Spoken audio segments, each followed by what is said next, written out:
बहुत खुशी हुई आपके साथ यहाँ पर वक्त को इन्वेस्ट करते हुए, और बहुत सारे लोग इस डायमंडशिप के तरफ गए हैं इस कंपनी के अंदर। ये सब चीजें इसलिए आज बोलना बहुत जरूरी है क्योंकि डायमंड की 4 क्वालिटियां होती है। The most important thing is diamond की 4 क्वालिटियां होती है। एक होता है उसका कलर, दूसरा होता है उसकी क्लैरिटी, और तीसरा होता है उसका कैरेट। लेकिन ये तीनों चीजों जो है, उसकी कैरेट हुआ या उसकी क्लैरिटी हुई या उसका जो कलर हुआ, ये उसका नेचुरल इंग्रेडिएंट है, मतलब वो उसके अंदर होता ही है। उसका जो कैरेट है उसके अंदर होता ही है, उसका कलर उसके अंदर होता ही है। लेकिन फिर उसको प्योरली एक फर्स्ट क्लास डायमंड बनाने का काम करता है कोई ज्वेलर या कोई जो कारीगर है, वो काम करता है। इसी तरह से हमारे अंदर भी वो क्लैरिटी होता है, हमारे अंदर भी वो कलर होता है, हमारे अंदर भी वो कैरेट होता है। हम में से कोई 18 कैरेट का है, कोई 22 कैरेट का है, तो कोई 24 कैरेट का है। लेकिन काम अपने को सबसे मेन करना पड़ता है, that is the fourth one which is known as the fourth C. और जो फोर्थ सी है उसका नाम है कट। अपने को देना पड़ता है वो जो कट होता है। अपने को अपने आप को बोलते हैं ना, एक रफ डायमंड है हम लोग, सब लोग एक रफ डायमंड है हम लोग। और हम लोग को अलग अलग जगह से, थोड़ा सा इधर से कट करना पड़ेगा, थोड़ा इधर से कट करना, थोड़ा इधर से, थोड़ा इधर से, थोड़ा इधर से, सब जगह से अपने को कट करना पड़ेगा। अपना दिमाग के अंदर की जो बेकार बातें उसको कट करना पड़ेगा, अपने दिल के अंदर जो बेकार बातें उसको कट करने पड़ेगा, अपने बहाने बाने की जो बहाने देने की जो एक आदत होती है उसको कट करना पड़ेगा, अपना काम ना करने की जो चाहत होती है उसको कट करना पड़ेगा, अपने झूठ बोलने के जो कच्चे चक्कर है उसको कट करना पड़ेगा, अपनी जो पैसा ना कमाने की चाहत हो सकता है उसको कट करना पड़ेगा। ये सब चीजों को कट करके एक जबरदस्त डायमंड बनाने का काम होता है एक ज्वेलर का। और हम सब लोग जौहरी लोग हैं, हम लोग सब लोगों की एक जिंदगी है। इस जिंदगी को बहुत ही जबरदस्त कट देके हम लोगों को बहुत बढ़िया अपने आप को बनाना है, माय डियर फ्रेंड्स। और इसके लिए मैंने चुना आज का सब्जेक्ट जिसका नाम है जिंदगी भर आगे बढ़ने की कानून। जिंदगी भर आगे बढ़ने की कानून। आज मैं इस सब्जेक्ट के ऊपर 9 बातें करूंगा, 9 लॉस या 9 कानून बात करूंगा। लेकिन सबसे पहले उन लोगों के लिए जो मेरे बारे में नहीं जानते, मेरा नाम संतोष नायर है। अपना जिंदगी मैंने चालू किया था 1983 में। 1983 में जब मैंने अपना करियर चालू किया था एज ए न्यूज़पेपर वेंडर, घर घर में जाके मैं न्यूज़पेपर डालता था। वो इसलिए क्योंकि जब मैं SY BCom में पढ़ता था, 14वीं कक्षा में पढ़ता था, मेरे फादर ने एक दिन उठ के मेरे को बोल दिया कि बेटा मैं तेरे को आगे पढ़ा नहीं सकता हूँ।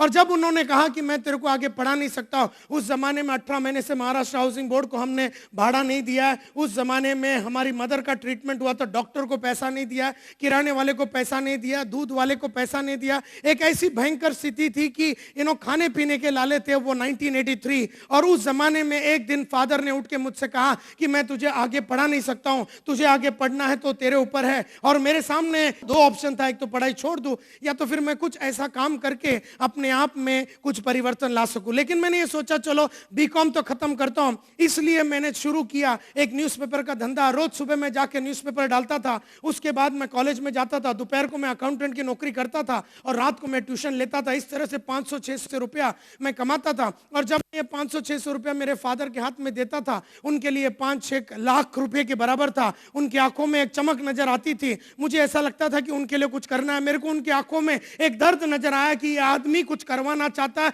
ये आदमी कुछ कर लिखाना चाहता है, लेकिन उसके अंदर वो पोटेंशियल नहीं है। जब मैं वो पैसा देता था, मेरे फादर ये जानते थे कि मैं कुछ करूंगा करके, तो मेरे को भी कुछ करने की इच्छा थी। तो मैंने ये डिसाइड किया कि चलो मैं इस तरह से काम करूंगा। तो इस तरह से मैं काम कर रहा था। सुबह मैं न्यूज़पेपर डालता था, उसके बाद मैं कॉलेज में जाता था, दोपहर को मैं अकाउंटेंट का नौकरी करता था और रात को मैं ट्यूशन लेता। इस तरह से मुकेश के दर्द भरे गाने सुन के मेरा जीवन बीत रहा था। मुझे ऐसा लगता था कि कुछ होने वाला नहीं है, काही होणार नाही माझ्या लाईफ मध्ये, असं मला वाटत होतं। आणि इस तरह से मेरा लाइफ चल रहा था। तब चलते चलते 1985 में राह चलते चलते मुझे मिल गया स्वामीनाथन अय्यर, जो मेरे साथ स्कूल में पढ़ता था। एक दिन अय्यर मुझसे मिला रास्ते पे बंबई में और मुझसे पूछा तू करता क्या। मैंने पूरी कहानी उसको सुना दी। मेरे को बोलता पागल हो गया तू संतोष, पागल हो गया तू, न्यूज़पेपर का धंधा करता, अपना गली का कुलकर्णी तेरे को मालूम है, जो पिछले 32 साल से न्यूज़पेपर का धंधा करता, कुलकर्णी अपना गली का, और जिस पेड़ के नीचे बैठा था उसी पेड़ के नीचे आज 32 साल के बाद निकल गया। न्यूज़पेपर का धंधा कुलकर्णी भी करता है, लेकिन सिर्फ 2 वक्त का रोटी कमा सकता है। वो अपने बच्चे लोगों को सबसे बढ़िया स्कूल और कॉलेज में नहीं भेज सकता। वो अपनी लाइफ में अपने वाइफ और अपने माँ बाप के सपनों को पूरा कर नहीं सकता। बस जिंदगी वो काट रहा है और इस तरह से तू भी अपना न्यूज़पेपर का जिंदगी शुरू कर दिया और तेरा लाइफ में कुछ होने वाला नहीं है संतोष। और ये जो तू अकाउंटेंट का नौकरी कर रहा है, आज तुझे 400 रुपया मिलता है, कल तेरे को 500 रुपया मिलेगा, अगले साल तेरे को 600 मिलेगा, उसका अगला साल 800 हो जाएगा, उसका अगला साल 900। आज से 15 साल के बाद जब तेरी उम्र 35 की होगी संतोष, तेरे पास 3-4 हजार रुपए का नौकरी होगा और 3-4 हजार में या 5,000 में या 6,000 रुपए में आदमी किस तरह का अपना लाइफ को बिताएगा, किस तरह से अपना वाइफ का जिंदगी चलाएगा, अपने माँ बाप के सपनों को किस तरह से पूरा करेगा, अपने बच्चों का सपनों को किस तरह से पूरा करेगा। इस तरह से जब स्वामीनाथन अय्यर ने मुझसे पूछा और उसने मेरे को कहा एक ट्यूशन लेता अभी 100 रुपया मिलता, 2 ट्यूशन लेगा 200 रुपया मिलेगा, इस तरह से तू ट्यूशन लेगा तेरा कुछ होने वाला नहीं। संतोष नायर, जो तेरे फादर के साथ हुआ, जो आज तक तेरे लाइफ में हुआ, वही तेरे फैमिली में वापस रिपीट होगा। तू ऐसा कोई कदम नहीं ले रहा है, तू ऐसा कोई स्टेप नहीं ले रहा है, तू ऐसा कोई काम नहीं कर रहा है जिससे कि तू जिंदगी में आगे बढ़ सकता है। तू रुक गया है, तू ठहर गया है, तू सड़ गया है संतोष नायर। जब उसने मुझसे ऐसा कहा तो मुझे भी लगा कि मुझे कुछ करना चाहिए। मैं बोला यार अय्यर ऐसा डरा मत, साला बता करने का क्या है, तो तब उसने मुझसे कहा अगर तुझे जिंदगी बनानी है संतोष, नाम बनानी है, इज्जत बनानी है, शौहरत बनानी है, काम करके तुझे लगातार आगे बढ़नी है और तुझे अपने जीवन के सभी सपनों को अगर लगातार पूरा करना है, एक ही प्रोफेशन है, एक ही धंधा है, एक ही काम है जिसमें अगर तूने दिल लगा के, अपना जान लगा के, अपना जुनून और जोश और determination, dedication, sincerity, honesty, commitment, पागलपन सबको अगर तूने डाल दिया, एक ही प्रोफेशन है जो तेरे को आगे बढ़ा सकता है और वो है प्रोफेशन सेल्स का। मैं बोला लेकिन अय्यर मेरे को तो यार सेल्स के बारे में कुछ नहीं मालूम, मैं तो लोगों को कभी मिला ही नहीं है, मैं तो खाली अकाउंट्स का काम करता हूँ, debit what comes in, credit what goes out, कागज का काम करता हूँ, ऑफिस में बैठा रहता हूँ, मेरे पास वो काबिलियत नहीं है। लेकिन उसने मुझसे कहा कोई भी इंसान कोई भी लाइन में आने के पहले उस लाइन के बारे में उसे कोई जानकारी नहीं होती। अमिताभ एक्टिंग के पहले, अमिताभ को एक्टिंग के बारे में कुछ नहीं मालूम था। विश्वनाथन आनंद चेस खेलने के पहले चेस के बारे में कुछ नहीं मालूम था। शंकेश वायल भी मल्टी लेवल मार्केटिंग में या नेटवर्क मार्केटिंग में, या पादे साहब, गादे साहब जो है सॉरी, और बाकी संतोष और बाकी जितने भी लोग यहाँ पर बैठे हुए हैं, सब लोग यहाँ पर, कोई भी इंसान ये लाइन में आने के पहले, वो डॉक्टर शमशुद्दीन होगा या अभिलाष होगा या थॉमस होगा या कोई भी इंसान चौधरी साहब होगा, जो भी लोग हैं, जो लोग मल्टी लेवल मार्केटिंग में या नेटवर्क मार्केटिंग में आए, या नायडू होगा इधर बैठा हुआ, ये लोग कभी भी ले लाइन में आने के पहले किसी को इस लाइन के बारे में कोई भी जानकारी नहीं थी। इसी तरह से संतोष, तुझे भी सेल्स में जाने के पहले उसकी कोई जानकारी नहीं होगी, लेकिन एक बार तू उसके अंदर चला गया, उसके हर पहलू को अगर तूने समझा तो तू मालामाल बन सकता है, तेरे सपने पूरे हो सकता है, तू लाइफ में बहुत आगे बढ़ सकता है। इस तरह से उसने मुझसे जब कहा, मैंने भी कहा कि चलो यार सेल्समैन बन जाते हैं, लाइफ की सिचुएशन को इंप्रूव कर देते हैं। और मैंने मन में सोच लिया और बहुत सारे एडवर्टाइजमेंट उस जमाने में आए, मैंने अप्लाई किया लेकिन किसी ने भी मुझे बुलाया नहीं और फिर मैं निराश होकर बैठा था। तब एक दिन बहुत बड़ा एक ऐड टाइम्स ऑफ इंडिया में आया, want to make it big in life, want to earn a lot of money, पैसा कमाना चाहते हो, नाम कमाना चाहते हो, 6 महीने में एक बाइक लेना चाहते हो, कम टू यूरेका फोर्ब्स। सुना है कभी यूरेका फोर्ब्स? क्या करती है यूरेका फोर्ब्स? वैक्यूम क्लीनर, साफ सफाई का मशीन और एक्वागार्ड वाटर प्यूरिफायर बेचती है। ये जो कंपनी है इसका ऐड आया था और इनको सेल्समैन के लोगों की जरूरत थी और मैं भी सुबह सुबह 9:30 बजे वहां पर पहुंच गया और जब मैं वो दरवाजा खोला वहां पर 300-400 लोग बैठे हुए थे, एकदम स्मार्ट, एकदम टाई लगा के, कोट लगा के, चड्डी पिड्डी पहन के सब लोग एकदम बैठे हुए थे, एकदम बढ़िया लोग वहां बैठे थे। उनको देख के मेरे को एक चीज मालूम पड़ गया कि यहाँ पर अपना कुछ चलने वाला नहीं है, क्योंकि मैं जींस में गया था और व्हाइट कलर का हाफ शर्ट में गया था और मैंने उस तरह से अपने आप को मैंने देखा और लोग के सामने देखा, वो लोग ब्रीफ केस और सब लेके आए थे, बंदे एकदम स्मार्ट में बैठे हुए थे। मुझे उनको देख के ऐसा लगा कि मेरा इधर कुछ होने वाला नहीं है। मैं वहां से जाने वाला था और फिर मेरे को ऐसा याद आया कि नहीं यार, यहां तक आया हूं, 9:30 बज गया, रुक जाता हूं। एंड देयरफॉर मैं वहां पर रुक गया। दोपहर को 3:30 बजे मेरा इंटरव्यू आया, तो 3:30 बजे 6 घंटा रुकने के बाद मेरा इंटरव्यू आया। तब मुझे सेल्स के बारे में पहला लेसन सीखा। अगर जिंदगी में आगे बढ़ना है तो आपके पास बहुत क्या होना चाहिए? पेशेंस होना चाहिए। 6 घंटे रुकने के बाद मेरा इंटरव्यू हुआ। एक बहुत बड़ा आदमी, राजेश मल्होत्रा बोल के, हाइट बॉडी वाला आदमी ने मेरा इंटरव्यू लिया मुझसे। उन्होंने बहुत सारे अंग्रेजी में क्वेश्चन पूछे। Don Bosco educated, convent educated Malhotra साहब ने जब मुझसे बहुत सारा क्वेश्चन पूछा, मैं उनका जवाब दे नहीं सका। मल्होत्रा साहब 3 चीज करते थे, आदमी अच्छा लगा तो सिलेक्ट, सिलेक्ट करके टीम चालू कर देते। आदमी ठीक ठाक लगा तो आदमी को रिजर्व कैंडिडेट करके डालते थे, और आदमी अगर एकदम बेकार लगा तो उसको रिजेक्ट कर देते थे। और मल्होत्रा साहब ने मेरे को तीसरा कैटेगरी में डाला और मुझे उन्होंने रिजेक्ट कर दिया। लेकिन रिजेक्ट करते टाइम उन्होंने डायलॉग ये मारा कि हम आपको 15 दिन में बताएंगे करके। और तब मेरे को नहीं मालूम था कि जो आदमी बोलता ना मैं सोच के बताऊंगा, 15 दिन में बताऊंगा, आप ही जब जाते हैं किसी के पास किसी को नेटवर्कर बनाने के चक्कर में तो वो बोलता मैं सोच के बताऊंगा 15 दिन में, इसका मतलब है कि वो अपने को रिजेक्ट कर रहा है। इस तरह से मल्होत्रा साहब ने अपने को रिजेक्ट किया और उसने कहा कि मैं 15 दिन के बाद आपको बताऊंगा। तो मुझे नहीं मालूम था कि उन्होंने मेरे को थर्ड कैटेगरी में डाला। कहानी ऐसी जाती थी कि मल्होत्रा साहब आधा बंबई संभालते थे और गुप्ता साहब बोल के दूसरा ब्रांच मैनेजर था, वो आधा संभालते थे। जब वो दिन मेरा इंटरव्यू हुआ, शाम को मैं चला गया घर। शाम को घर जाने के बाद मैंने अपने मदर को बताया कि इस तरह का नौकरी है। तो मेरे को पूछा क्या काम है, मैं बोला यूरेका फोर्स बोल के कंपनी है, वहां पर वैक्यूम क्लीनर होता है। बोलता वो क्या? मैं बोला वो तो अपने को भी नहीं मालूम। उन्होंने बोला कि कुछ तो मशीन है क्लीनिंग का। मेरे को बोलता तेरे को करना क्या पड़ेगा और कितना बड़ा है? मैं बोला वो 18 किलो का सूटकेस है। बोलता 18 किलो का सूटकेस लेके तेरे को घूमना पड़ेगा, कहाँ जाना पड़ेगा? मतलब घर घर में जाना पड़ेगा। तू 18 किलो का सूटकेस लेके तू घर घर में जाएगा संतोष? ये तेरे से होने वाला नहीं है। तेरा टोटल वजन ही साला 40 किलो का है और तू ये 18 किलो का सूटकेस लेके घर घर में जाएगा, किस तरह से तेरा काम होगा? बेचारी इतनी घबरा गई, उसको लगा कि मैं ये अकाउंटेंट का नौकरी छोड़ के गलत रास्ते पे जा रहा हूं। केस को वो लेके चली गई के.एस. नायर के पास। के.एस. नायर मेरे फादर, और वो एकदम बड़ा टेररिस्ट टाइप आदमी है। इतना बड़ा टेररिस्ट है कि पूरा खानदान में, उससे पूरा खानदान में के.एस. नायर से दुनिया डरती है। हम लोग सब कैसे पैदा हो गए मेरे को आज तक नहीं मालूम, क्योंकि मेरी माँ भी उससे बहुत डरती है और हम लोग सब इतना डरते हैं। इतना डेंजरस आदमी के सामने ये इंदिरा एस. नायर मेरी मदर ने जाके केस मेरे फादर के सामने रख दिया। बोला देखो क्या बोलता है बेटा। बोलता घर घर में जाएगा, 18 किलो का सूटकेस लेके काम करेगा। मेरे फादर ने मेरे को ऊपर से नीचे तक देखा और उसने बोला ये सब काम जो है सिंधी पंजाबी लोग का, समझ में आया तेरे को?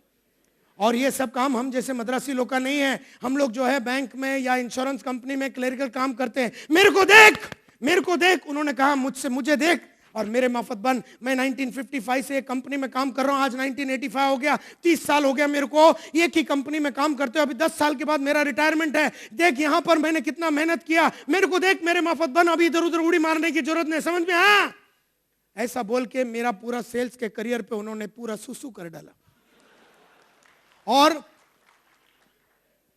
मेरा करियर वहां का वहां ही खलास हो गया। और के.एस. नायर ने मेरे को ये जब बोला तो मेरा दिल बहुत धड़का। मेरे को ऐसा दिल किया उनको रिटर्न जवाब दूं, लेकिन मेरी हिम्मत ही नहीं होती थी उनके सामने बात करने के लिए, तो मैंने उनको कुछ बताया नहीं। और ऐसे ही दिन निकलता गया और फिर 1 महीने के बाद 2 अक्टूबर 1985 कहानी ऐसी जाती है माय डियर फ्रेंड्स कि आधा बंबई मल्होत्रा साहब संभालते थे, आधा बंबई गुप्ता साहब संभालते। गुप्ता साहब बोल के जो दूसरे ब्रांच मैनेजर, उनको आदमियों की जरूरत पड़ी, उनको आदमी मिल नहीं रहा था। उन्होंने बहुत सारा एडवर्टाइजमेंट वगैरह डाला था, नहीं मिल रहा था। फिर वो मल्होत्रा साहब के पास गए कि बोला यार तूने एक एडवर्टाइजमेंट डाला था थोड़े दिन पहले, तुझे यहाँ पर बहुत सारे आदमी मैंने देखे थे, तो यार तेरे पास कोई सिलेक्टेड कैंडिडेट है तो मेरे को दे दे।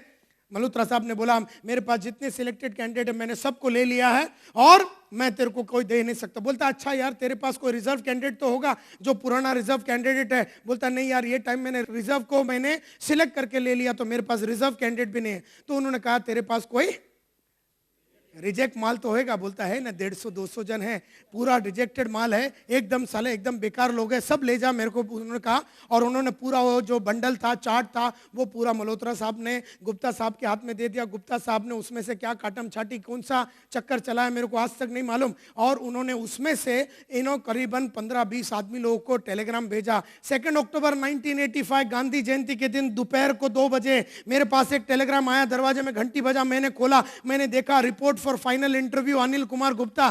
तकदीर ने वहां साथ दिया, तकदीर ने वहां साथ दिया कि टेलीग्राम साला टेररिस्ट के पास नहीं गया।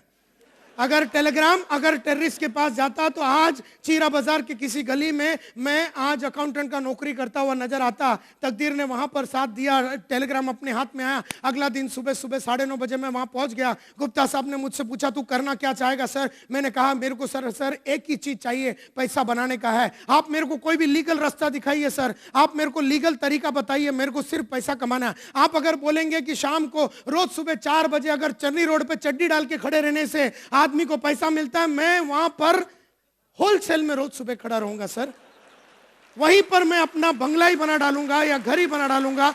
आप मेरे को बताइए करना क्या है सर? अगर आप बोलते हैं कि चड्डी सर पे पहनने से आदमी पैसा कमा सकता है, तो मैं इधर ही आपके सामने करवा देता हूं।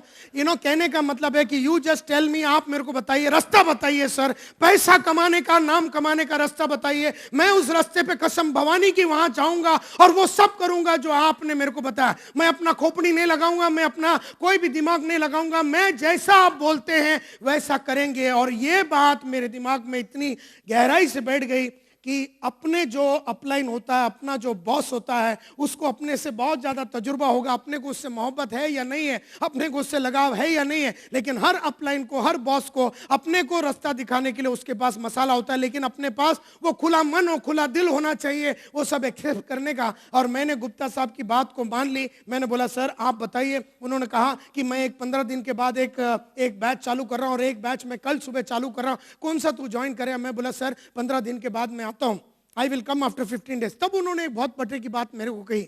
उन्होंने कहा देख संतोष, अभी आने वाला जो 15 दिन है तू अकाउंटेंट का ही नौकरी करने वाला है। आने वाला 15 दिन तू अकाउंटेंट का ही नौकरी करने वाला है और वहां पर तू कुछ भी नया सीखने वाला नहीं है, क्योंकि जो तू काम कर रहा है पिछले कई दिनों से वही काम तू अकाउंटेंट का करने वाला है। तो ये 15 दिन में तेरे लाइफ में किसी तरह का फर्क नहीं पड़ना है। लेकिन अगर तूने कल सुबह ज्वाइन कर दिया, अगर तूने कल सुबह ज्वाइन कर दिया यहां पर, तो तेरे को लाइफ में हमेशा 15 दिन का एडवांटेज रहेगा। 15 दिन में तेरे को प्रोडक्ट के बारे में जानकारी हो जाएगी, 15 दिन में तेरे को कंपनी के बारे में जानकारी हो जाएगी, 15 दिन में तेरे को इंडस्ट्री के बारे में जानकारी हो जाएगी, 15 दिन में तेरे को पूरा मार्केट के बारे में जानकारी होगी, 15 दिन में लोग क्या बोलते हैं, कैसे बोलते हैं, क्या क्या तकलीफ है, क्या क्या चैलेंजेस है, क्या क्या अप्स एंड डाउन्स होता है ये मार्केट में, ये सब 15 दिन में तेरे को समझ में आ जाएगा। देयरफॉर तू अगर कल ज्वाइन करेगा तो तेरा लाइफ में 15 डेज का एडवांटेज हमेशा रहेगा। जब गुप्ता साहब ने ये बात मेरे को कही, मेरे को ये बात जम गया और मैंने कहा सर ओके फाइन, मैं कल सुबह आऊंगा और मैं ज्वाइन करूंगा। इस तरह से मैं वहां से निकल गया और नीचे आया। अब मेरे को सबसे बड़ा टेंशन ये था कि मेरे को फोन करना था, किसको? टेररिस्ट को फोन करना था कि मैंने ये डिसाइड कर दिया कि मैं ये ज्वाइन कर रहा हूँ। मैं नीचे आके मैंने अपने फादर को फ़ोन किया। उन्होंने मेरे को हमारे जो मलयालम लैंग्वेज में केरला में जितने गालियाँ हैं, पूरा हमारा जो पूरा केरला में जितने गालियां होते सब उन्होंने फ़ोन पे मेरे को सुना दिया। तेरे को अक्ल है नहीं, तेरे को मैंने बोला था ये सब करने का जरूरत नहीं है, अच्छा खासा तेरा अकाउंटेंट का ये सब नौकरी चल रहा था, तू भी तेरा मामा के माफत है, उसको भी गधे को बोला था मिलिट्री छोड़ना नहीं, अभी सब छोड़ के घर में बैठा है, तुम लोग को कुछ भी बोलेगा समझ में नहीं आएगा। और वो बोल रहे जा रहा था। तब मेरे को एक लिमिट के बाद जब उन्होंने बोला मेरे को बड़ा दुख हुआ। मैंने बोला डैडी अभी बस, अब एक और वर्ड नहीं बोलना। और पहला बार मेरे को नहीं मालूम कहां से वो हिम्मत आया। 19 साल में पहला बार वो हिम्मत आया, उसके पहले कभी नहीं आया, उसके बाद कभी नहीं आया। वो दिन मैंने हिम्मत करके उनको फोन पे, और दूसरा क्या था, फोन पे था तो मार भी नहीं सकता हो, तो अपने को इतना अक्ल था कि फोन पे साला आइटम कुछ कर नहीं सकता है। तो मैंने उनको बोला डैडी अगर एक और बार आपने अगर कुछ बोला तो मैं आज घर नहीं आऊंगा, मैं घर नहीं आऊंगा। लेकिन इतना बात मैं जरूर बोल देता हूं, अगर 30 तारीख बोल के एक तारीख है और अगर संतोष नायर आपका बेटा अगर जिंदा है तो जितना मैं 600-700 रुपये आज की तारीख में कमाता हूं और जो मैं आपको देता हूं, जो जाएगा इसका दुख के वजह से आप मेरे को अगर चिल्ला रहे हो तो कसम भवानी की, कसम आपकी, कसम मेरी, कसम मेरी माँ की, मैं आपको वो 600-700 रुपया 30 तारीख को ला के दूंगा। कोई ना कोई आदमी आपके पास लाएगा, लेकिन मैं आज घर नहीं आ रहा हूं, आज से मैं नहीं आऊंगा, लेकिन पैसे पहुंच जाएंगे। ऐसा बोला तो फोन पे एक साइलेंस हो गया। मैं बोला क्या हो गया? मैं बोला हेलो है कि नहीं? तो आइटम था, फोन पे ही था, लेकिन उसकी पहली बार फट गई। लाइफ में जो सब आदमी को डरा रहा था वो आदमी पहला बार उसका साला संतुलन हिल गया। बोला साला ऐसा डायलॉग किसी ने मेरे को आज तक नहीं मारा, इसने मारा कैसे? लेकिन मैंने भी कैसा मारा मेरे को आज तक मैं रिसर्च कर रहा हूं, समझ में नहीं आया कि मारा कैसे वो डायलॉग, लेकिन मार दिया वो डायलॉग। और देयरफॉर उन्होंने कहा कि नहीं नहीं बेटा, मैं ये सोच रहा था कि तेरे को ये सब क्या बारे में कोई जानकारी है और मैंने भी कभी सुना नहीं है, ये यूरेका फोर्ब्स बोल के कंपनी, मालूम नहीं कोई चोर कंपनी। मैं बोला डैडी अपना हालत इतना फटा हुआ है, इससे नीचे जाने का तो सवाल ही नहीं उठता। अपन तो ऑलरेडी एकदम ग्रास रूट लेवल पे है, अपन BST में जा रहे हैं, उससे नीचे तो जा नहीं सकते अपन ना। 60 के नीचे तो कोई लेवल ही नहीं है, आई नो। तो देयरफॉर अपन रेलवे में ट्रैवल कर रहे हैं, वेस्टर्न रेलवे में ट्रैवल, उससे नीचे तो है नहीं, अभी तो पटरी के ऊपर चल के तो नहीं जा रहे, बस खाली रेलवे में अपन जा रहे हैं। तो अपना जो है सेकंड क्लास चल रहा है, अपने पास ना बाइक है, ना कार है, ना अपने पास कोई बहुत बड़ा 4 बेडरूम हॉल किचन है, अपना हालत 1 रूम किचन है अपने पास। अपना हालत इतना खराब है डैडी कि यहां से कुछ ना कुछ तो होगा, ऐसा मेरा विश्वास है। तो उन्होंने कहा फिर ठीक है, अगर तू भी बोलता है ऐसा है तो फिर कर देंगे करके। और उसने बोला ओके, मेरा भी आशीर्वाद है ऐसा। देयरफॉर ऑन 4 अक्टूबर 1985, आज से 25 साल पहले माय डियर फ्रेंड्स, मैं ज्वाइन किया एक कंपनी जिसका नाम है Eureka Forbes as a sales representative. उस जमाने में उस जमाने में पूरे महीने में हमारे पूरे इंडिया में 3,500 सेल्समैन होते थे। 3,500 सेल्समैन में सबसे मेन बात यह है कि एवरेज जो वैक्यूम क्लीनर था, एवरेज वैक्यूम क्लीनर जो सब मिला के बेचते थे, सब मिल के बेचते थे, वो था 4 वैक्यूम क्लीनर, 4 वैक्यूम क्लीनर मिलता था। और अगर आप पूरा एवरेज, एक आदमी का एवरेज निकाले पूरा इंडिया का, तो 4 वैक्यूम क्लीनर पूरा महीने में। और अगर किसी ने 6-7 बेच दिया तो हमारा ब्रांच मैनेजर उसको बढ़िया सा होटल में लेके जाके खाना पीना खिलाता था। और अगर आपने 10-12 बेच दिया तो हमारा रीजनल मैनेजर उससे भी बड़ा होटल में लेके जाके खाना पीना खिलाता था। और अगर आपने 14 या 16 बेचा तो हमारा कंपनी का मैनेजिंग डायरेक्टर अखिल मार्फतिया अपना स्टैंडर्ड 2000 रोवर गाड़ी में आता था, बड़ा गाड़ी था वो, स्टैंडर्ड 2000 रोवर गाड़ी में आता था। और ज्वेल ऑफ इंडिया बोल के वर्ली में एक बहुत बढ़िया रेस्टोरेंट है, वहां पे जाके चिकन बिरयानी ये वो बियर पिलाता, और बदन का कोई भी पार्ट में चुम्बन लगाने को तैयार था, चुम्मा लगाने को तैयार था बदन का कोई भी पार्ट में। ऐसा था मिस्टर मार्फतिया को सेल्समैनों से मोहब्बत। और इस तरह से मेरा जीवन शुरू हुआ। और वहां पर 4 अक्टूबर को हमको 5 दिन का ट्रेनिंग दिया। 5 दिन में हमको ये पूछा गया कि तुम्हारा लक्ष्य क्या है लाइफ में, तुम्हारा गोल क्या है लाइफ में। अरे किसको मालूम लक्ष्य क्या है, अपने को थोड़ी ना मालूम था लक्ष्य क्या है, गोल क्या। बोलता तुम्हें 3 साल में क्या करना है, 5 साल में क्या करना है, जिंदगी में क्या करना है। अरे आज क्या करने का अपने को मालूम नहीं, वो बोलता है जिंदगी में क्या करने का है। जिसको मालूम ही नहीं था कि साला 3 महीने के बाद क्या होने वाला, वो क्या लाइफ में गोल बनाएगा। इस तरह से जब मैंने गुप्ता साहब को बताया, उसने कहा कि अगर जिंदगी में बढ़ना है, आगे नाम बनाना है, तो अपना गोल सेट करना पड़ेगा, अपना पर्पस तय करना पड़ेगा, अपना लक्ष्य तय करना पड़ेगा। तुझे जो भी चाहिए आने वाला 3, 4, 5, 10 साल में जो जो चाहिए, कल सुबह तक सब लिख के लेके आ। और मैं अगला दिन सुबह बहुत ही सीरियसली सब कुछ लिख के लेके आया। मैं नहीं जानता था कि मैंने जो अनजाने में लिखा वो सब 1, 2, 4, 5 महीने में ही पूरा हो जाएगा।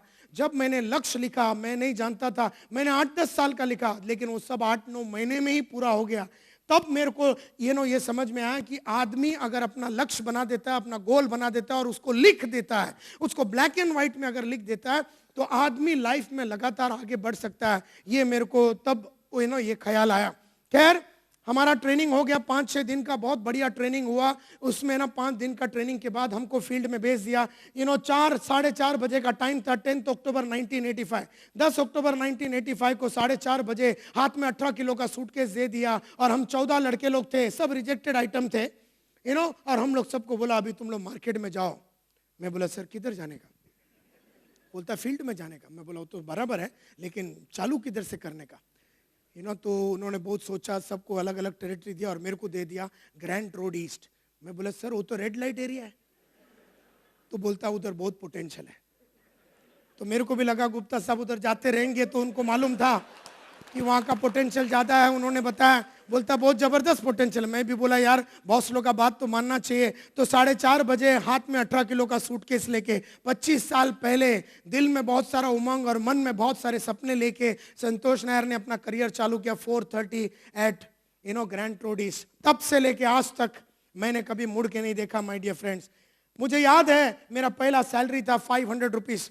मुझे याद है 500 रुपीज़। तब मैंने लक्ष्य रखा, गोल रखा कि अब मैं 500 रुपया नहीं कमाऊंगा, 5,000 रुपया कमाऊंगा। भागा और मैं 5,000 रुपया कमाने को चालू किया। जब मैं 5,000 रुपया रखाता था, तब मैंने 25,000 का टारगेट रखा कि मैं आज के बाद महीने का 25,000 रुपया कमाऊंगा। जब मैं 25,000 रुपया कमाने चालू किया, मैंने अगला लक्ष्य रखा कि मैं 1 लाख रुपया, 50,000 रुपया कमाऊंगा। फिर 1 लाख रुपया, फिर 2 लाख, 3 लाख, 4 लाख, 5 लाख। जब मैं 5 लाख रुपया कमाता था, तब मैंने अपने आप को महीने में, तब मैंने बोला यार इस तरह का गरीब जीवन जी नहीं सकता, इसमें अपने को इंप्रूवमेंट चाहिए। महीना महीने का चक्कर नहीं चलेगा। अभी अपने को क्या चाहिए, डेली चाहिए, एवरीडे चाहिए। अब ये महीने में 5 लाख रुपए आने का चक्कर नहीं चाहिए, अपने को अभी डेली में चाहिए। और डेली में जब चाहिए, जैसे मैंने मन में सोचा, तो मैंने पहला डिसाइड किया कि हर दिन अपन 3,000 रुपया कमाएंगे। तो भागा भागा भागा, बहुत सारा वैक्यूम क्लीनर, एक्वागार्ड वगैरह बनाया, फिर बेचा, और फिर उसके बाद मैं 3,000 रुपया दिन का कमाता। जब मैं 3,000 रुपया दिन का कमाता, तब मैंने लक्ष्य रखा कि मैं 10,000 रुपया दिन का कमाऊंगा। फिर मैंने लक्ष्य रखा कि मैं 25,000, 50,000, 1 लाख, 1.25 लाख, 1.5 लाख, 1.25 लाख, 2 लाख, 2.25 लाख। मुझे खुशी है आज मेरे ये बताते हुए तुम लोग सबको कि आज दिन जब खत्म होता है, हर दिन में मैं 2.5 लाख रुपया कमाता हूं। 2.5 लाख रुपया हर दिन कमाता हूं। मुझे याद है my dear friends, western railway में अपन मर मर के घुल जाते थे। वेस्टर्न रेलवे के अंदर मैं काम करता, मतलब ये ट्रेन में अपन जाते थे। तब मैंने एक दिन लक्ष्य रखा कि आज के बाद ये ट्रेन में ट्रैवल नहीं करूंगा, ये तारीख के बाद ट्रेन में ट्रैवल नहीं करूंगा। तो बराबर वो तारीख को मैंने रखा था कि मैं अपना सेकेंड हैंड बाइक खरीदूंगा, और कावासाकी बजाज मैंने सेकंड हैंड खरीदा। जो दिन मैंने बाइक खरीदा, वो दिन मैंने अगला लक्ष्य रखा कि नया बाइक राजदूत 175 खरीदने का डेट डाल दिया। जो दिन मैंने राजदूत 175 खरीदा, अगला लक्ष्य रखा कि सेकंड हैंड प्रीमियर पद्मिनी। तो 27 जनवरी 1992 को मैंने प्रीमियर पद्मिनी सेकंड हैंड खरीदा अपना पहला इनकम से। और उसके बाद मैंने टारगेट रखा मारुति 800 का। उसके बाद मैंने टारगेट रखा हुंडई सोनाटा 15 अपना मारुति एस्टीम का मैंने टारगेट रखा। मारुति 800 के बाद मारुति एस्टीम का टारगेट रखा। जो दिन मैंने मारुति एस्टीम खरीदा और महालक्ष्मी टेम्पल जाके प्रेयर करके उसका पूजा करके वापस आ रहा था, अगला लक्ष्य रखा कि हुंडई सोनाटा 15 लाख रुपए का गाड़ी खरीदूंगा।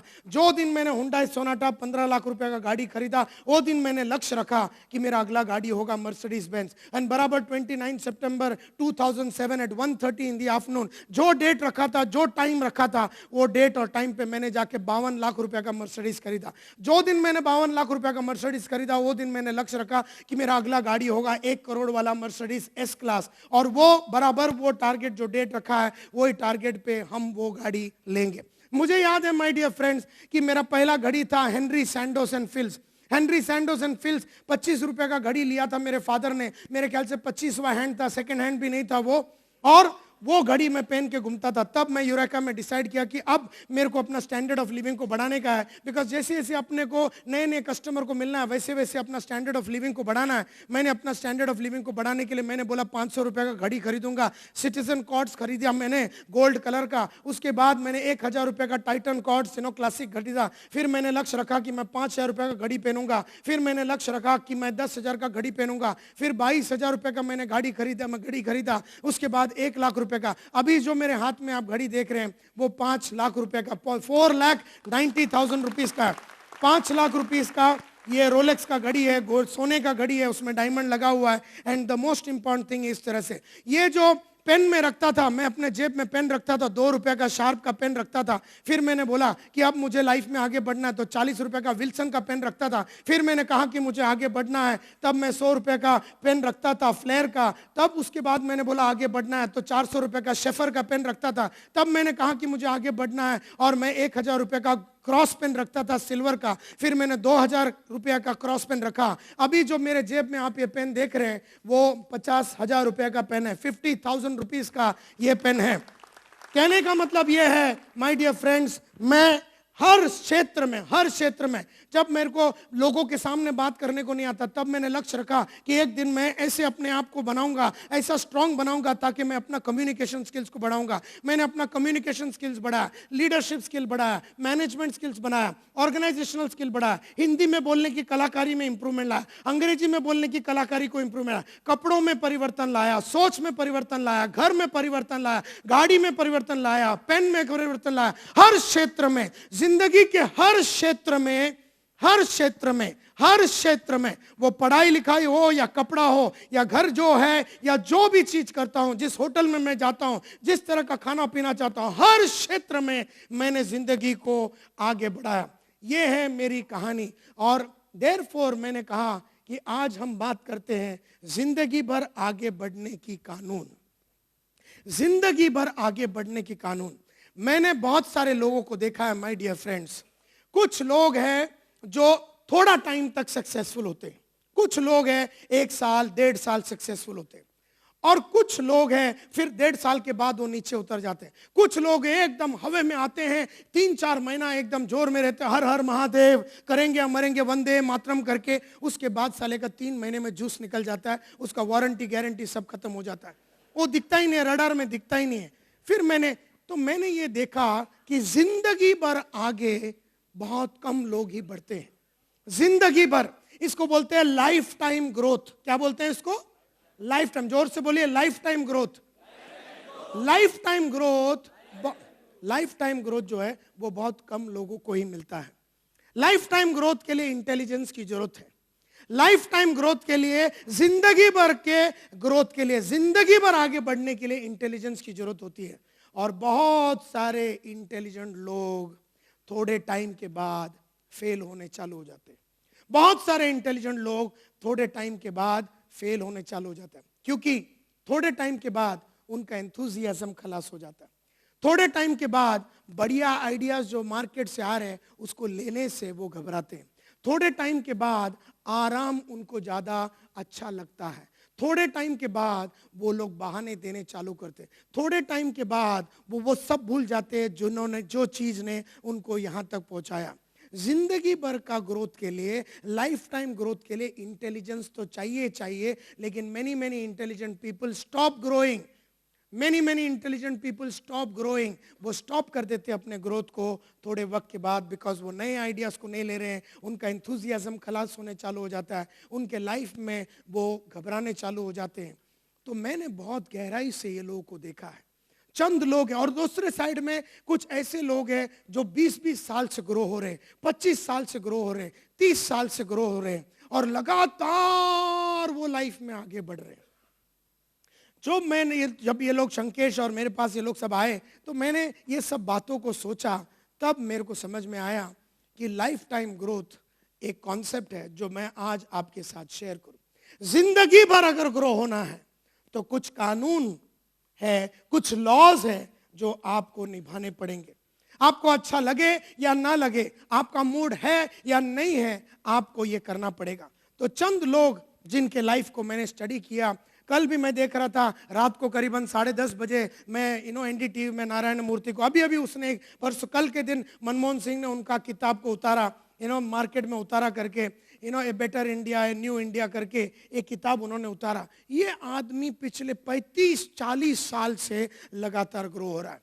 ऑन दी अदर साइड अगर आप देखेंगे लक्ष्मी मित्तल, पिछले 30 साल से लगातार हर साल, हर महीना, हर दिन ये आदमी ग्रो हो रहा है। इस तरह से अगर आप देखेंगे ये आदमी पिछले 40 साल से, 40 साल एवरी ईयर, एवरी मंथ, हर महीना, हर साल, हर दिन ये आदमी आगे बढ़ रहा है। इसको ऐसा क्या मालूम है जो हमको नहीं मालूम? ये लोगों को ऐसा क्या मालूम है जो हमको नहीं मालूम? तब मेरे को पता चला कि they must be knowing the life time growth के formula. They must be knowing the laws of lifetime growth. जिंदगी भर ग्रो होने का फॉर्मूला चंद लोग इस दुनिया में जानते हैं। And whether it is Dr. Shamsuddin or whether it is Thomas और बाबू थॉमस और चौधरी साहब या मृणाल फणसेकर, जो भी है, फणसेकर जो भी है, ये सब लोग कुछ ना कुछ बातें जानते हैं जो हम लोग शायद नहीं जानते। तो कानून नंबर 1, लॉ नंबर 1, हमेशा के लिए याद रखना। अगर आप 40-50 साल जीने वाले हैं तो 40-50 साल के लिए याद रखना, कानून नंबर 1 का नाम है ये: हमेशा आपका फ्यूचर आपके पास से बड़ा होना चाहिए। Always make your future bigger than your past. आपका फ्यूचर हमेशा आपका पास से बड़ा रहना चाहिए। ये अमिताभ जान गया, ये नारायण मूर्ति जान गया, ये शंकेश वायल जान गया, ये संतोष नायर जान गया, ये सब लोग जान गए, आपका फ्यूचर आपका पास से बड़ा रहना चाहिए। पास्ट में आपने जो भी किया उसको कभी रिपीट नहीं करने का।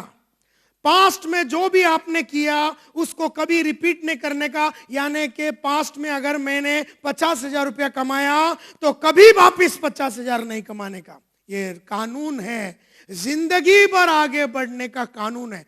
तू 51,000 खरीद अगर बना ले, लेकिन तू 50,000 वापिस रिपीट नहीं करना। इसी चीज को मैंने बराबर याद रखा था। मुझे याद है मेरा पहला महीना था एज ए सेल्समैन। उस जमाने में जब 4 वैक्यूम क्लीनर और 5 वैक्यूम क्लीनर का एवरेज होता था, पहला महीने में मैंने 26 बेचा।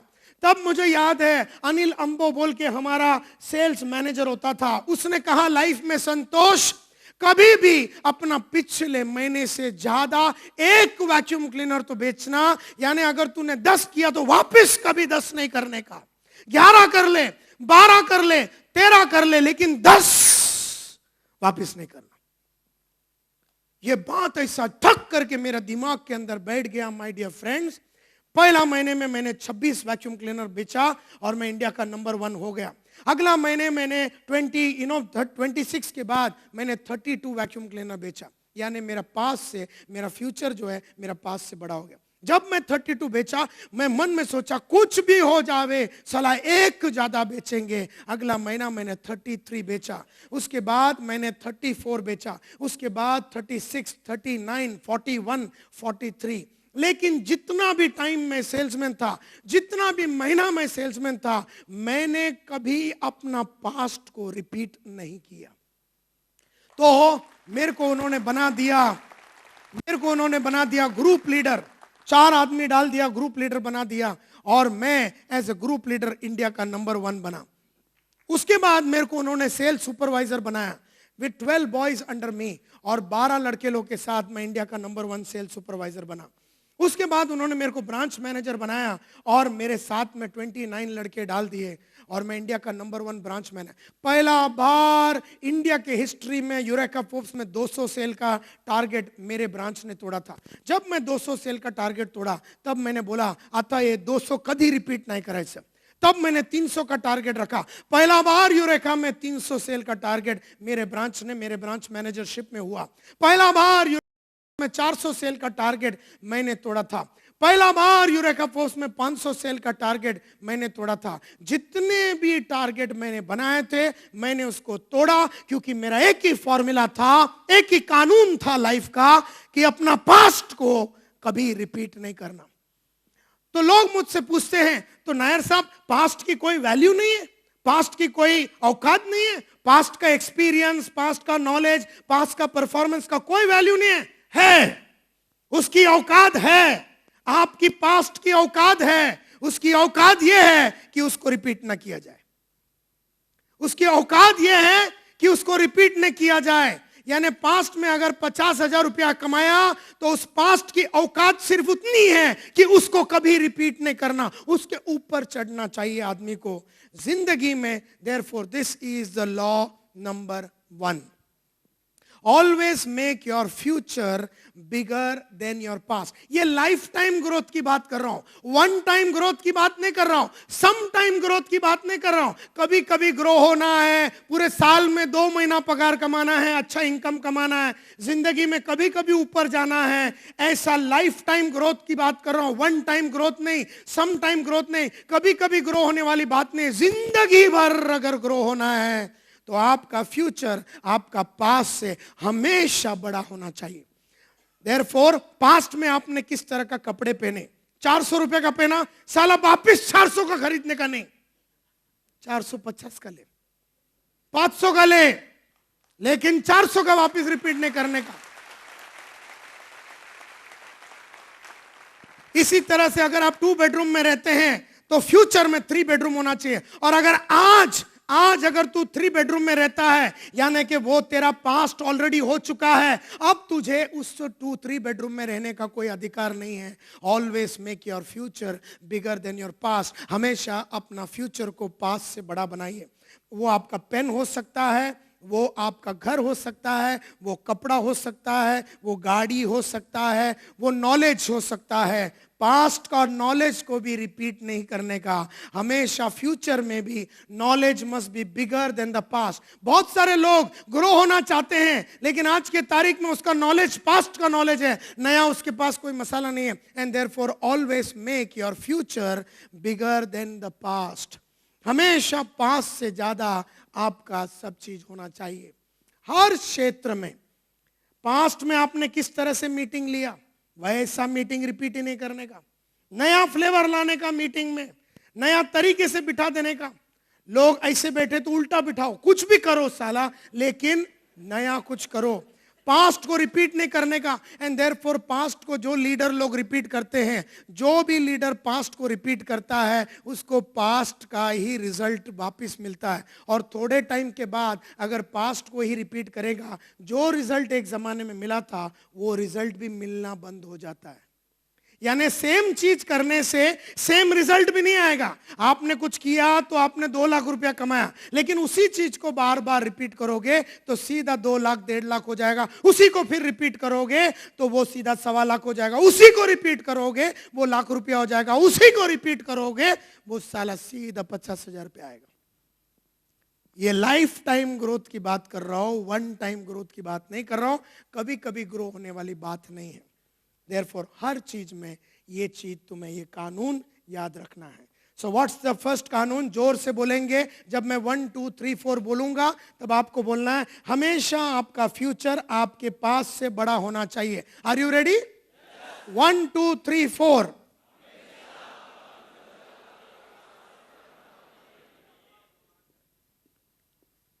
और कौन से क्षेत्र में? हर क्षेत्र में।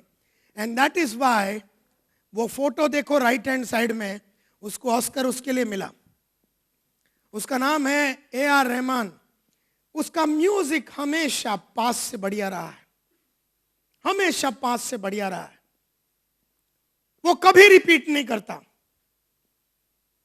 कभी रिपीट नहीं करता पास्ट को, क्योंकि पास्ट की औकात है कि उसको कभी रिपीट नहीं कर। अगर तूने रिपीट कर दिया तो तूने पास्ट को औकात दे दिया।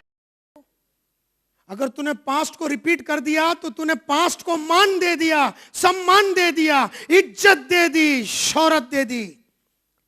और एक बार तेरे निगाहों में पास्ट को तूने ज्यादा महत्व दिया तो फ्यूचर के बारे में तो तू कुछ नया सोच ही नहीं रहा है।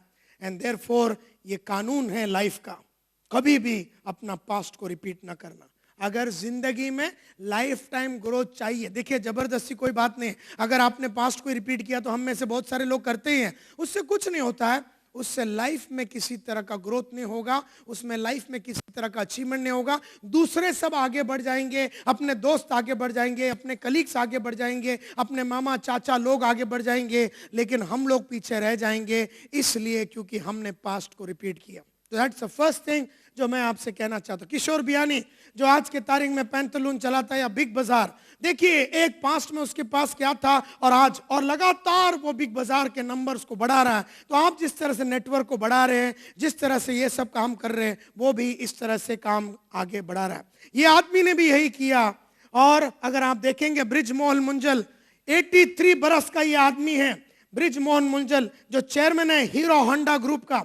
हीरो होंडा पिछले 25 साल धक धक गो, आज 25 साल हो गया। 25 साल में वर्ल्ड का नंबर 1 मोटरसाइकिल कंपनी हो गया। पिछले 8 साल से वर्ल्ड का नंबर 1 मोटरसाइकिल कंपनी कैसा बना? क्योंकि मुंजल साहब का एक ही फिलॉसफी है कि हमें पास्ट में जिस तरह का गाड़ी बनाया वो होना ही नहीं। पास्ट में हमने बनाया था, जब मुझे याद है पहला बार जब हीरो होंडा निकला था तो 55 का एवरेज होता था, 55 का। फिर उसने बोला अभी गाड़ी जो बनाएगा 55 का एवरेज नहीं चलना, 60 का बनाओ, 65 बनाओ, 70 का बनाओ, 80 का बनाओ, 90 का बनाओ, 105 किलोमीटर पर लीटर। लेकिन साला पास्ट को रिपीट नहीं करने का। इंजन को छोटा बनाओ, और भी बढ़िया बनाओ, लाइट बनाओ, ये करो वो करो। कभी भी उन्होंने, सोनी कंपनी का यही रीजन है सक्सेस के पीछे। जितने भी लोग सक्सेसफुल हुए हैं, हमेशा उन्होंने अपना फ्यूचर को पास्ट से बड़ा बनाया। ये याद रखना। जैसे मैंने कहा, पास्ट का सिर्फ एक ही यूज है, don't repeat it, don't repeat it. कभी रिपीट नहीं करना। उस तरह का मीटिंग तो कभी नहीं लेना जिस तरह का तूने मीटिंग लिया, कभी नहीं लेना। उस तरह की बातें नहीं करना, उस तरह के कपड़े नहीं पहनना, उस तरह से काम नहीं लेना। मुझे खुशी है सर, गादे से बाज आए, लोगान गाड़ी चला के आए, और मुझे मालूम है कि पास्ट में जब मैं आपको मिला था तभी आपके पास क्या था, 2 टू व्हीलर था। तो अभी ये लोगान, अगले बार में मिलेगा साले लोगान में आना नहीं। ये लोगान किसी को दे डालने का, कहने का मतलब है, क्योंकि क्या हो जाता है कि जब आदमी पास्ट को रिपीट करता है तो उसको पास्ट से मोहब्बत होने चालू हो जाती है, और एक बार पास्ट से मोहब्बत हो जावे तो उसके सामने फ्यूचर नजर नहीं आता है, एंड देयरफॉर वो आदमी खलास हो जाता है। कानून नंबर 2 इज हमेशा आपका कंट्रीब्यूशन आपके रिवॉर्ड से बड़ा रहना चाहिए। 2 इंपॉर्टेंट वर्ड यहां पर यूज किया, एक है कंट्रीब्यूशन, दूसरा है रिवॉर्ड। कंट्रीब्यूशन यानी मेरा कंट्रीब्यूशन मेरा रिवॉर्ड से हमेशा ज्यादा रहना चाहिए, हमेशा ज्यादा रहना चाहिए। क्या हो जाता है माय डियर फ्रेंड्स, इसको ध्यान से देखना, हमेशा आपका कंट्रीब्यूशन आपके रिवॉर्ड से ज्यादा रहना चाहिए। रिवॉर्ड, जब हम सक्सेसफुल होते हैं नेटवर्क मार्केटिंग में तो अपने को क्या मिलने को चालू होता है? स्टार्टिंग में जब अपने को सक्सेसफुल होने को चालू हो जाते हैं तो क्या मिलने को चालू हो जाता है? अपने को जब सक्सेस मिलता है तो क्या क्या मिलने चालू हो जाता है? चलो बोलिए। पैसा, शोहरत, इज्जत, नाम, रिकॉग्निशन, ये मिलने चालू हो जाता है। ये रिवॉर्ड है, रिवॉर्ड, सक्सेस के रिवॉर्ड। तो ये रिवॉर्ड मिलने चालू हो जाते हैं। अब जब रिवॉर्ड मिलने चालू हो जाता है, आदमी भूल जाता है कि वो रिवॉर्ड क्यों मिला। वो रिवॉर्ड उसको इसलिए मिला क्योंकि उसने किसी के लाइफ में कोई कंट्रीब्यूशन किया था।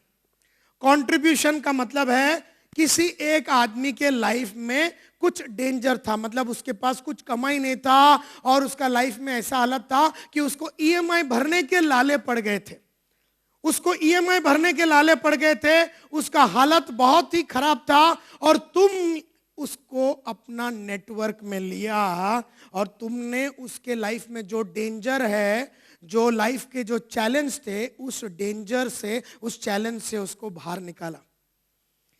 जब तुमने उसको डेंजर से बाहर निकाला, उसको चैलेंज से बाहर निकाला, उसके तकलीफ से उसको बाहर निकाला, वो जाके बहुत एंथुजियाज्म के साथ काम किया।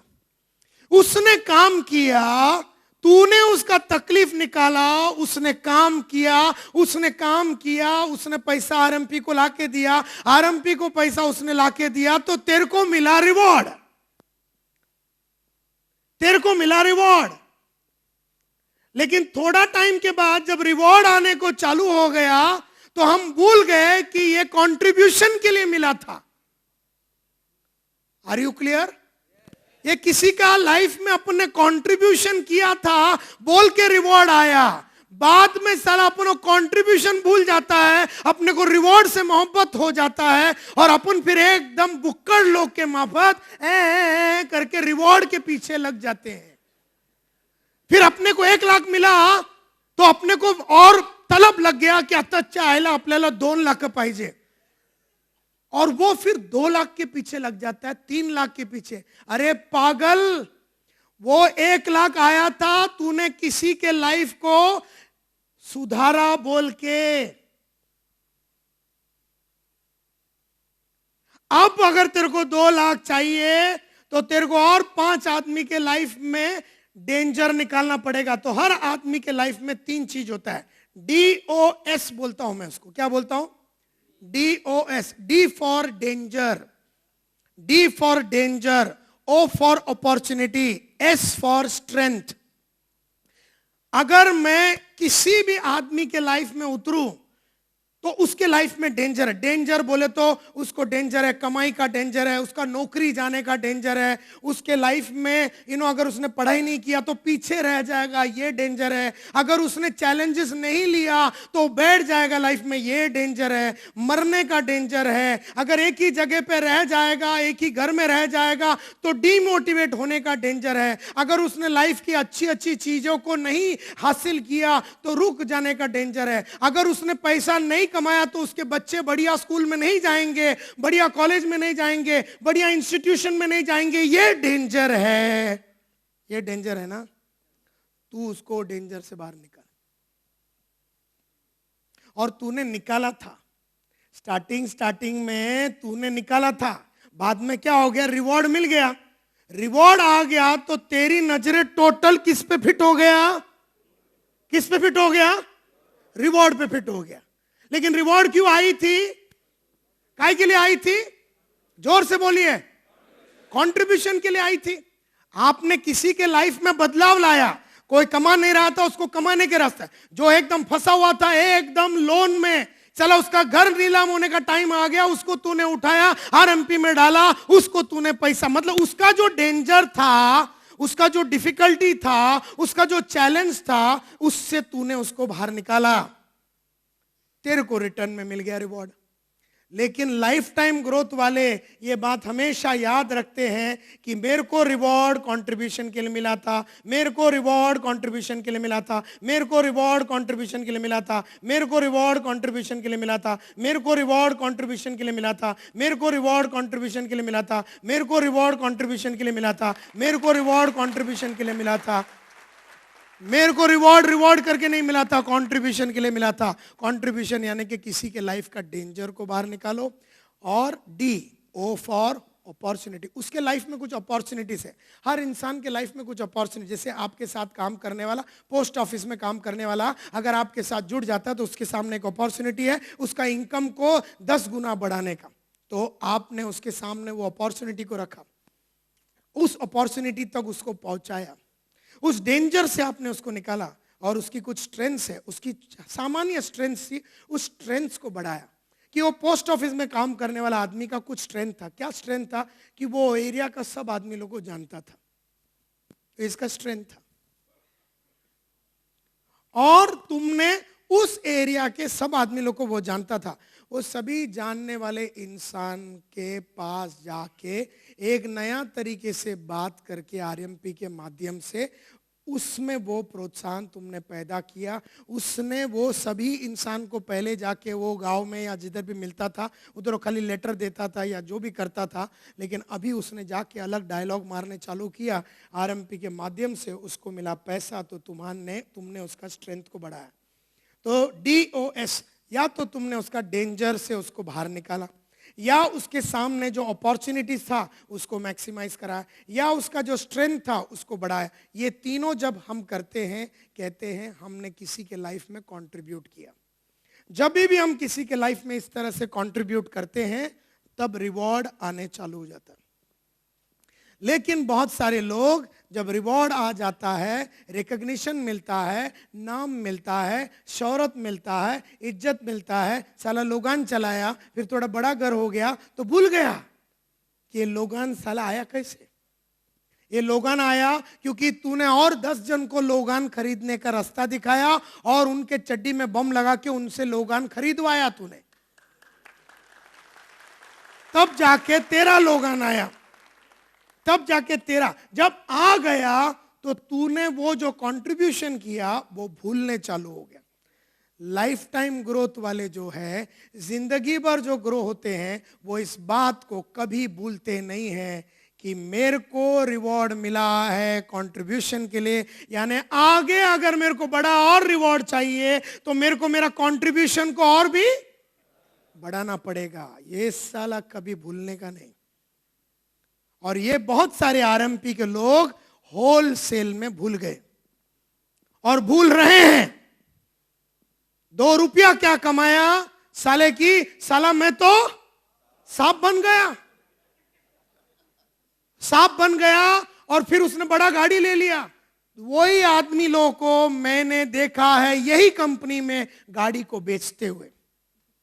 वही आदमी लोग को देखा मैंने गाड़ी को बेचते हुए, क्योंकि उसका साला फट के दरवाजा हो गया। वही आदमी लोग को देखा है मैंने 4 बेडरूम से, मैं जानता हूं नेटवर्कर, 4 बेडरूम से लेके बंगले में गया था, बंगले से अभी सीधा भाड़े का रूम में आया दहीसर में। मैं तेरे को दिखा सकता हूं ऐसे आदमी लोग, साला भूल गया हो। जब रिवॉर्ड आया तो रिवॉर्ड सर के अंदर चला गया और कंट्रीब्यूशन भूल गया। ये हमेशा याद रखना कि दिस इज कानून, कानून है, ये लॉ है, इसमें मनमानी नहीं चलता रहे। तेरे को मूड आया तो तूने कंट्रीब्यूट किया, तेरे को मूड नहीं आया तो तू कंट्रीब्यूट किया। तू है कौन है साला? तेरा मूड आएगा तो करने के लिए, मूड नहीं आने के लिए करने। तू है कौन साला? क्या है तेरी औकात कि तू दिल किया तो काम करेगा, दिल नहीं किया तो काम नहीं करेगा, मूड आया तो कंट्रीब्यूट करेगा, मूड नहीं आया तो कंट्रीब्यूट कर। तू है कौन साला? जमीन पे रहे, जमीन पे रहे।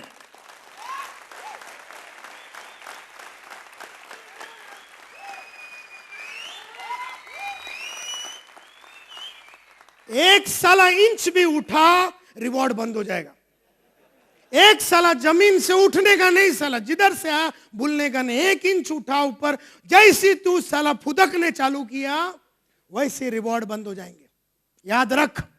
और ये लाइफ टाइम की बात कर रहा हूं, लाइफ टाइम की बात कर रहा हूं। इसलिए गोविंदा साला बैठ गया, इसके लिए गोविंदा बैठ गया, क्योंकि वो भूल गया कि कंट्रीब्यूशन करना। अगर इलेक्शन भी जीत गया तो कंट्रीब्यूशन तो करना पड़ेगा ना। लोगों ने उसको पहले ही रिवॉर्ड दे दिया, मतलब उसको इलेक्शन में जितवा दिया, साले ने कंट्रीब्यूशन नहीं किया। अभी वहां जा नहीं सकता है, जाएगा तो पब्लिक उसको भोग डालेगा साले को। देयरफॉर जिंदगी भर नहीं। इसके लिए सुनील दत्त जीता, इसके लिए सुनील दत्त हमेशा जीतता था, मरते दम तक साला 5 बार खड़ा था, 5 बार जीता। ये मेन बात है, कंट्रीब्यूशन नहीं भूलने का, कंट्रीब्यूशन नहीं भूलने का। एंड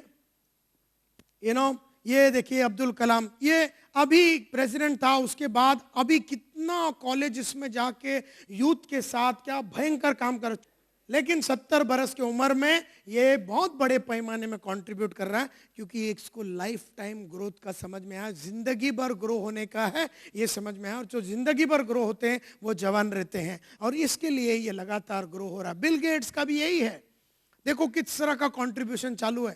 पूरा उसने अपना वेल्थ जो है वो bill and Melinda Gates foundation में उसने लिख डाला, पूरा कंट्रीब्यूशन चालू है। बहुत भयंकर पैमाने में ये लोग काम कर रहे हैं। कानून नंबर 3, हमेशा आपका पढ़ाई आपका तजुर्बे से बड़ा होना चाहिए। हमेशा आपका पढ़ाई आपका तजुर्बे से ज्यादा होना चाहिए। तजुर्बा यानी एक्सपीरियंस, पढ़ाई यानी लर्निंग, यानी हमेशा learning should be bigger than experience. Always आपका लर्निंग आपका एक्सपीरियंस से ज्यादा रहना चाहिए। अभी आपने काम किया तो आपको एक्सपीरियंस मिला, तजुर्बा मिला। आपने काम किया तो आपने लाख रुपया कमाया महीने का, या 2 लाख कमाया, 50,000, 10,000, आपको तजुर्बा मिला। आपने अकाउंटेंट का काम किया तो आपको तजुर्बा मिला। आपने कोई और काम किया तो आपको तजुर्बा मिला। क्या हो जाता है, तजुर्बे से ग्रोथ नहीं होता है। तजुर्बे से, तजुर्बा मतलब तेरे को नायडू आज जो मालूम है खाली वही मालूम है ना, जो तेरे को मालूम है वही मालूम है ना, तेरे को वो तो नहीं मालूम ना जो नहीं मालूम।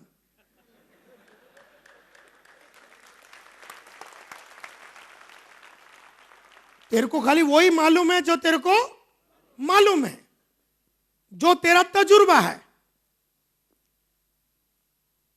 तेरे को क्या मालूम है महीने का लाख रुपया कमाने का, ये तेरा तजुर्बा है। लेकिन 3 लाख कमाने का तेरे को तजुर्बा है क्या? नहीं है ना। तेरे को कितना कमाने का तजुर्बा है?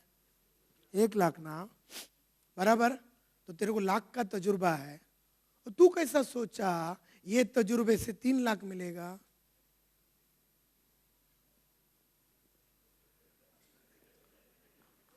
सोचा हो?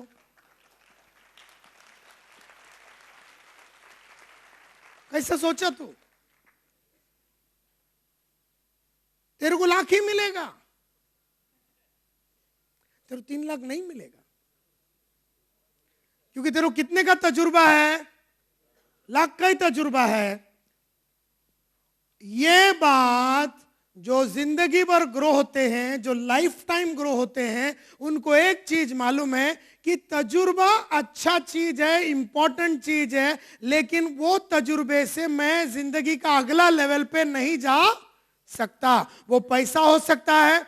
अरे तेरे को अगर सिल्वर का तजुर्बा है तो तू गोल्ड कैसा बनेगा? गोल्ड के लिए तो नया पढ़ाई चाहिए बाबा। अब तू गोल्ड बन गया, अभी पर्ल या मतलब फिर प्लेटिनम बनने का है, तो प्लेटिनियम के लिए तजुर्बे का जरूरत नहीं है, अगला लेवल का पढ़ाई का जरूरत है। अभी तेरे को ब्लू डायमंड बन गया, अभी क्राउन बनने का है, तो वो जो ब्लू डायमंड का जो तजुर्बा है वो काम में नहीं आता बाबा। नहीं तो हर दिन कोई भी साला कुत्ता साला बन जाएगा ना, ब्लू डायमंड, ये डायमंड, वो डायमंड, गली का हर आदमी साला बन जाएगा। फिर ऐसा नहीं चलता बाबा। लॉ है, कानून है उसका।